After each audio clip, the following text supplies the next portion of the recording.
الحمدللہ رب العالمین والصلاة والسلام علی نبینا محمد وعلی آلہ وصحبہ اجمعین۔ بہت سے احباب سوال کر رہے ہیں کہ کیا مسلمانوں کے لیے جائز ہے کہ وہ مندر بنانے کے سلسلے میں غیر مسلم لوگوں سے تعاون کریں؟ تو گزارش یہ ہے کہ سب سے پہلے ہمیں معلوم ہونا چاہیے کہ مسلمان کسے کہتے ہیں اور دین اسلام کیا ہے۔ اسلام میں داخل ہونے کے لیے سب سے پہلی چیز کلمہ پڑھنا ہے، اشہد ان لا الہ الا اللہ و اشہد ان محمدًا عبدہ و رسولہ۔ یہ اعلان کہ اللہ کے علاوہ کوئی ایسا نہیں ہے جو عبادت کا حقدار ہو، جو عبادت کے لائق ہو۔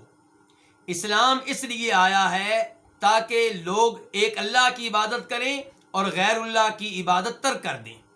اللہ تعالیٰ نے تمام انبیاء کرام علیہم الصلوۃ والسلام کو یہی پیغام دے کر بھیجا تھا، وَلَقَدْ بَعَثْنَا فِي كُلِّ أُمَّةٍ رَسُولًا أَنِ اعْبُدُوا اللَّهَ وَاجْتَنِبُوا الطَّاغُوتَ کہ ہر رسول کی ڈیوٹی تھی کہ اپنی قوم کو سمجھائے کہ ایک اللہ کی عبادت کریں اور اللہ کے علاوہ جس کی عبادت ہوتی ہے اس کی عبادت ترک کر دیں۔ ابراہیم علیہ السلام اپنے سگے والد کا احترام بھی کرتے ہیں کیونکہ والد ہیں، محبت بھی کرتے ہیں کیونکہ والد ہیں، لیکن ساتھ ساتھ انہیں بار بار روکتے ہیں بتوں کی عبادت سے، اور کہتے ہیں کہ یا ابتی، اے میرے ابا جان، لم تعبد ما لا يسمع ولا يبصر ولا يغني عنك شيئا، آپ ان کی عبادت کیوں کر رہے ہیں جن میں سننے کی صلاحیت نہیں ہے، جن میں دیکھنے کی صلاحیت نہیں ہے، جو آپ کا کوئی فائدہ نہیں کر سکتے، بے جان بے ضرر۔ تو اپنے والد کو بار بار سمجھا رہے ہیں، اور والد کیا دھمکی دے رہے ہیں کہ ابراہیم اگر تو باز نہ آیا میرے معبودوں کو برا بھلا کہنے سے تو میں تمہیں سنسار کر دوں گا، پتھر مار مار کے تمہاری جان نکال دوں گا، اور گھر سے نکالنے کی بھی دھمکی دے رہے ہیں۔ ابراہیم علیہ السلام والد سے محبت کرتے ہیں، والد کا احترام کرتے ہیں، لیکن بتوں کے معاملے میں، مورتیوں کے معاملے میں کمپرومائز کرنے کے لیے تیار نہیں ہے، حتیٰ کہ گھر سے نکلنا گوارا کر لیا، توحید کے معاملے میں خاموشی اختیار نہیں کی۔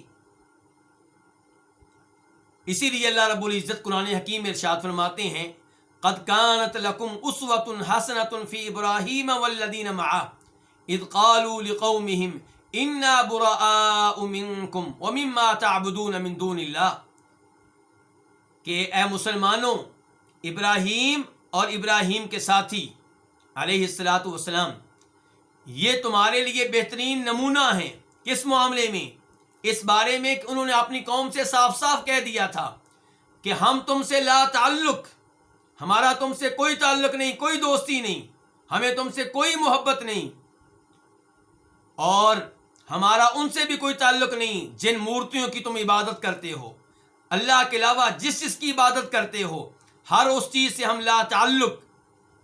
اور آگے چل کے یہ بھی کہا کہ ہمارے اور تمہارے درمیان دشمنی واضح ہو چکی، ہم واضح طور پہ تمہیں بتانا چاہتے ہیں کہ تم ہمارے دشمن، ہم تمہارے دشمن۔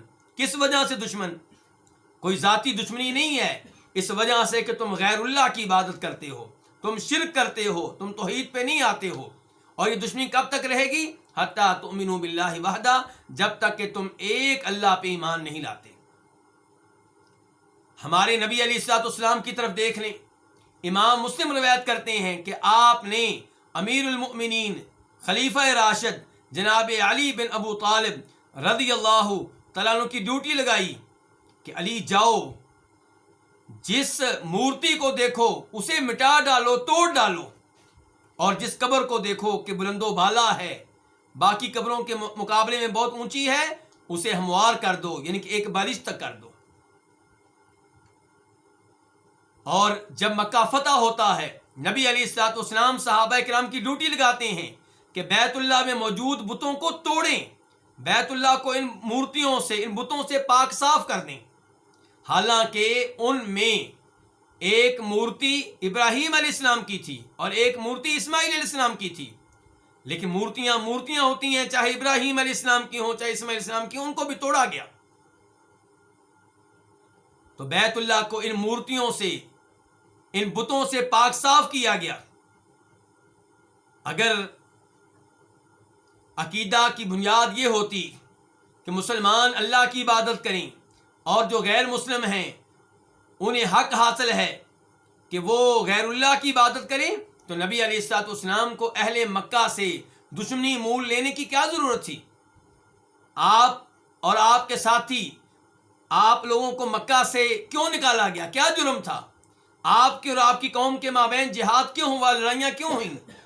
اسی لیے کہ آپ ان لوگوں کو لات، عزا، حبل، ان مورتیوں کی، ان بتوں کی عبادت سے روکا کرتے تھے، اور آپ اس معاملے میں کمپرومائز کرنے کے لیے تیار نہیں تھے۔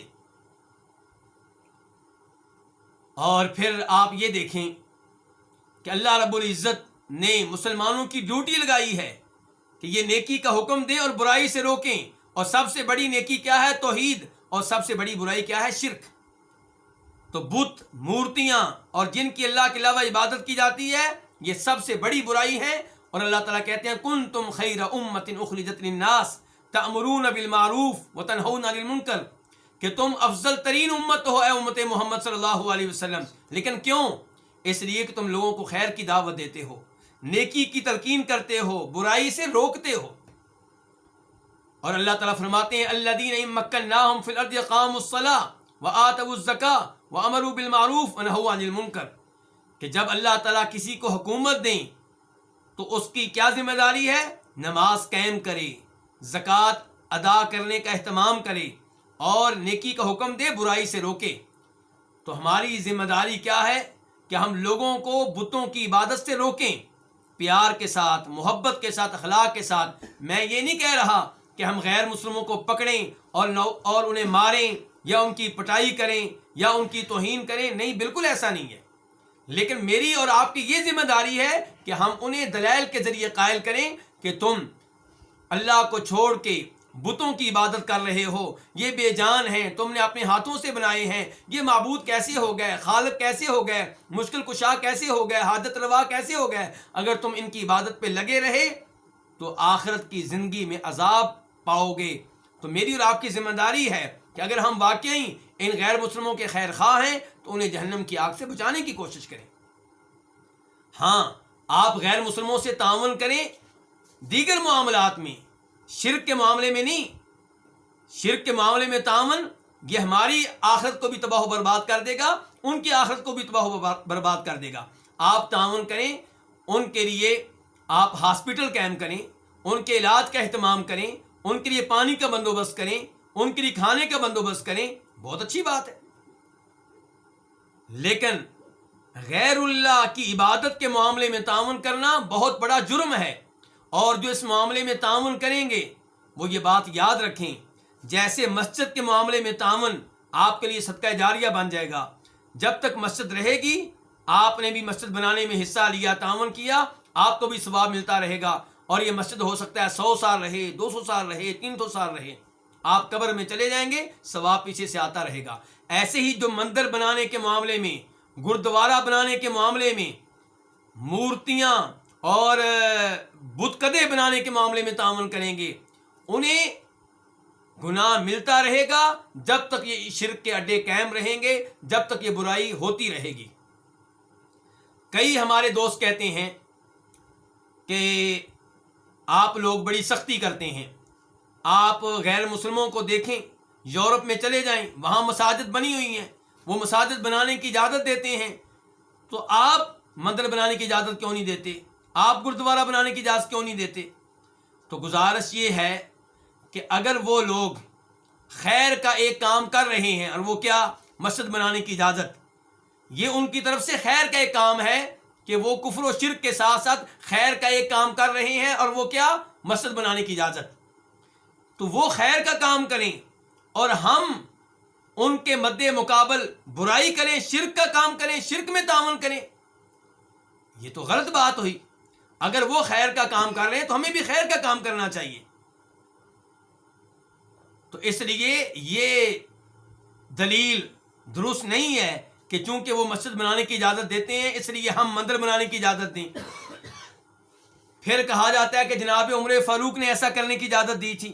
تو جناب عمر فاروق نے یہ معاہدہ کیا تھا جب انہوں نے کئی شہر فتح کیے تو وہاں معاہدہ یہ کیا تھا کہ تم لوگوں کے چرچ جو پہلے سے موجود ہیں وہ موجود رہیں گے، نیا چرچ بنانے کی اجازت نہیں ہوگی، اور جو پرانے چرچ ہیں ان کی دوبارہ مرمت کرنے کی بھی اجازت نہیں ہوگی۔ اور یہاں پہ شہر مسلمانوں کا بات کیا ہوا اسلام آباد، یہ کفار کا شہر نہیں ہے کہ جو ہم نے فتح کیا ہو، یہ مسلمانوں کا شہر ہے۔ یہاں پہ ہم ان کو مندر بنا کر دیں، زمین دیں، فنڈ دیں، تعاون کریں، تو یہ سب کچھ جرم ہوگا، غلط ہوگا۔ اللہ رب العزت سے دعا ہے کہ اللہ تعالی ہمیں ہر طرح کے شرک سے محفوظ رکھے، اور اللہ تعالی ہمیں توحید کے لیے کام کرنے کی توفیق دے۔ اللہ کرے کہ ہم صحیح معنوں میں ان غیر مسلم لوگوں کے خیر خواہ بنیں اور انہیں توحید پہ لے کر آئیں، تاکہ وہ بھی جہنم کی آگ سے بچ جائیں۔ وآخر دعوانا الحمدللہ رب العالمین۔